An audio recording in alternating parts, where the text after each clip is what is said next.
لو كملت الحلقة اللي فاتت يبقى عارف إن الفيديو لسه ما وراناش كل حاجة. اشترك وفعل الجرس واعمل لايك.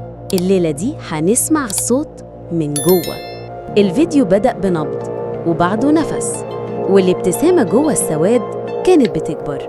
النهاردة هنوصل الصوت على سماعات كبيرة ونقفل النور ونسيب الكاميرا لوحدها. لو حسيت بدوخة أبص في الأرض وما تناديش حد.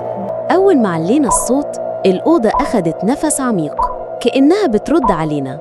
على الموجة ظهر شكل نبض تاني مش من الفيديو، نبض ثابت نفس سرعة خطوات في الممر. سيبنا الكاميرا على الرف وخرجنا خطوة 2. لا بوبو ما كانتش في الفريم بس ذلها كان موجود.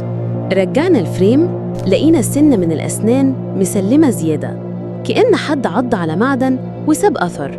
الهمس بقى واضح، ندى اسمي وبعدين قال قرب بنفس نفس الفيديو من غير ما شفايفي تتحرك.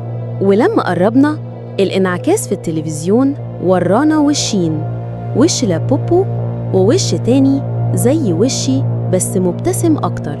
آخر ثانية السنة المتكسرة وقعت على الأرض لوحدها. عايزين نطفي السماعات ونفتح ملف القناعة في الحلقة الرابعة؟